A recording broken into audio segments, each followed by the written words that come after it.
Hello, I'm Sarah Millican and welcome to episode 5 of How to Be Champion Storytime. I hope you are having a good day. I have had a shower, washed my hair, thanks, and took the dog for a walk and had a biscuit. That's all I've had today, but I will have some, I've got my eye on some ham after this. Anyway, you don't need to know that, do you? So episode 5 continues with what I was like at school, that chapter. Mr. O'Shea was also the first person to stir up any kind of feminism in me. It's my English teacher. He made us write an essay with the title, A Woman's Place is in the Home, Discuss. I don't remember being very eloquent, but I do recall the fury, and even having to mention Margaret Thatcher in a good way. Not sure I'll ever wash that off. Mr. O'Shea also taught us how to use the thesaurus. He told us to always look up the synonym you found in the dictionary to make sure it definitely means what you think it means.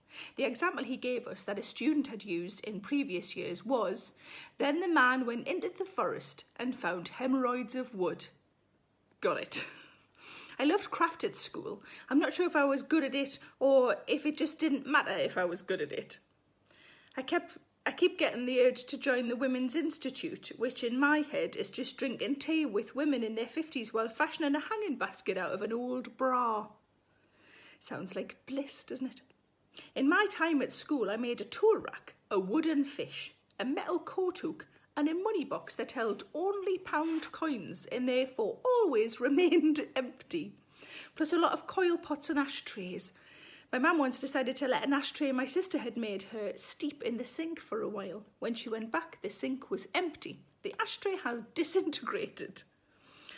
I know what became of all the Christmas decorations I made for my parents over the years, including the Santa made from a toilet roll tube and the sheep made from real sheep wool that we removed from a barbed wire fence on a school trip.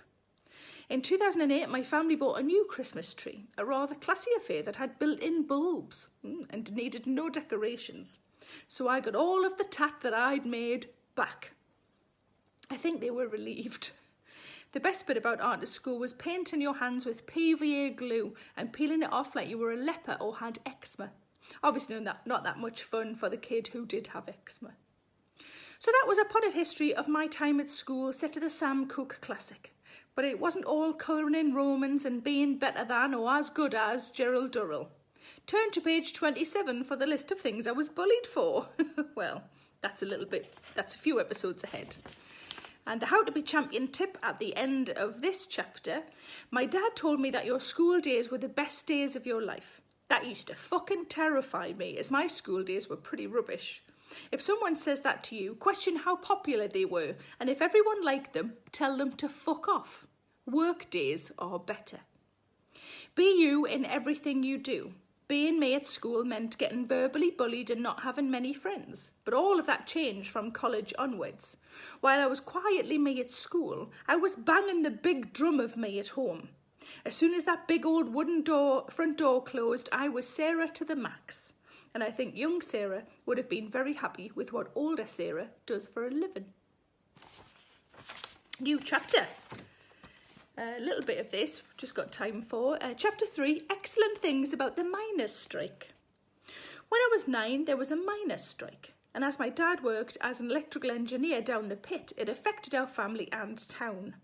We had £11 a week to do everything with, but I remember it quite positively, probably due to how my parents handled it. I'm sure behind closed doors my mum and dad were having a horrible time, but it brought us closer together and taught me the value of money. And that is the end of episode 5. I hope you have a good rest of day and try and fit at least one biscuit in, just for me. Let me know in the comments which biscuit you're having. Thanks. Lots of love. Wash your fucking hands. Stay in the house. Take care of yourselves and each other. Oh no, I sounded like, is that Jerry Springer? Anyway, wash your fucking hands. He didn't say that, did he? Bye. Hello, it's Sarah Millican here.